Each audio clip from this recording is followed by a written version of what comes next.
Hello, I'm Valder Beebe.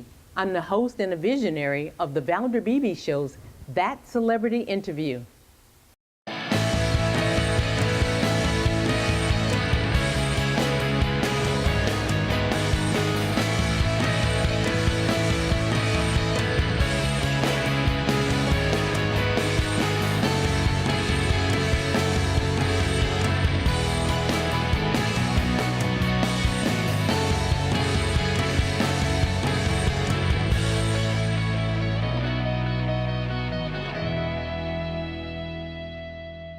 Dr. Brown. Yes, good day. How are you? I am wonderful. Thank you for joining me here live in Dallas, Texas on the Valder Beebe Show. And you're going to talk about stroke, which is a very important topic for my audience. And I just want to set the platform a little bit. You know, I've been talking to medical people that saying diabetes is leading to stroke. So many different things lead to stroke. So it's not just a stroke. So give us the backstory. Well, we should start by just talking a bit about what is a stroke. Well, a stroke is a disorder that affects the brain, and about 85 to 90% of strokes are a lack of blood supply to the brain. An artery is blocked, and that leads the oxygen-carrying blood to be cut off. And so because of that, the brain cells begin to die off, and the symptoms can occur.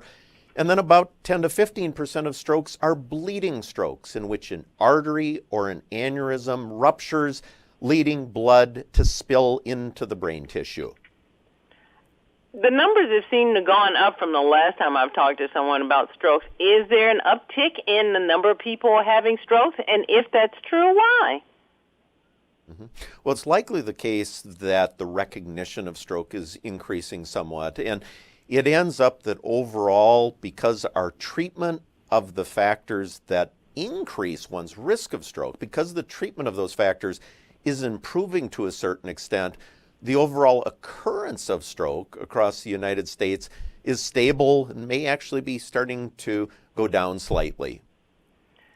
If we usually have stroke awareness, is this a stroke awareness public service announcement, or is it Stroke Awareness Month? Yeah, this is Stroke Awareness Month, and we want people not only to know what is a stroke, but also be able to recognize the symptoms. So if they or a loved one is having those symptoms, that they'll seek emergency medical care. And perhaps I could just describe briefly the type of symptoms that a person might see. I think that's really important, especially since ordinary people are now the first responders in a sense. Absolutely, you're right. And the type of symptoms that occur include sudden difficulty speaking, sudden difficulty with weakness in the face, arm, or leg, sudden inability to walk, that is often due to unsteadiness, sudden difficulty speaking or understanding others, and sudden difficulty with vision. And in addition, a sudden unexpected headache, unlike anything they've ever had before. All of those can be presenting symptoms for a stroke. Can you tell me some of the lifestyle risks for having a stroke? Well, the most important factors that increase the risk of stroke include high blood pressure, cigarette smoking, high cholesterol, diabetes, a very sedentary lifestyle, and obesity. And each of those are factors and issues that we can impact upon to a certain extent, so many strokes are preventable. Okay, so how do we counteract those? Because I know there has to be something that the individual can do. Yeah, and well, it is the case that sometimes medications are needed, for example, for high blood pressure, high cholesterol, and certainly for diabetes as well.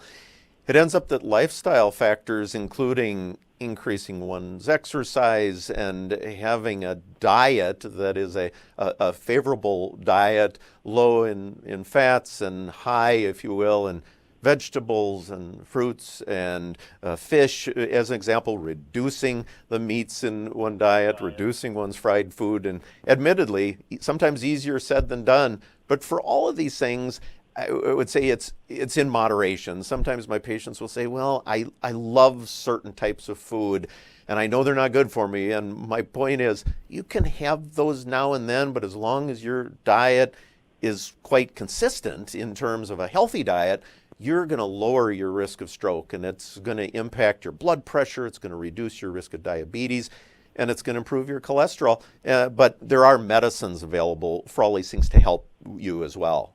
Okay, I want to take this Facebook post because it's a really good question. They want to know, the stroke, is it impacted by age, young people, old people, or is it just across the board? Mm-hmm.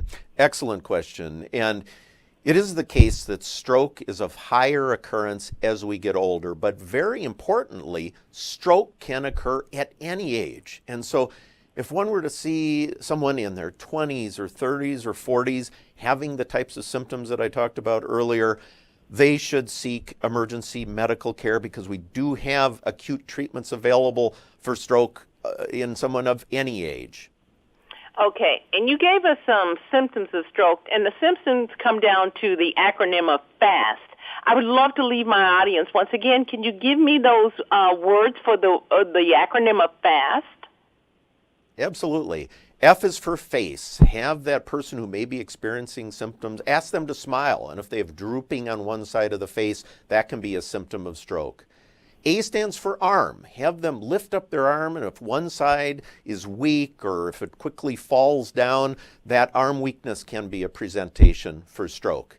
S stands for speech. Listen to their speech, and if there's slurring of the speech or inability to say what they would like to, that can be a symptom of stroke. And T stands for time. Every second, every minute counts in the setting of stroke. There are acute stroke treatments available to try to break down that blockage in the artery and restore the blood flow to the brain. And so seek emergency medical care if those stroke-related symptoms are occurring. Dr. Benjamin Brown is an assistant professor of neurosurgery at the Mayo Clinic in Jacksonville, Florida. Dr. Brown, you have been wonderful to be on the Valder Beebe Show, and I think you have saved some lives. Thanks for being my guest. My pleasure. Thanks for having me today.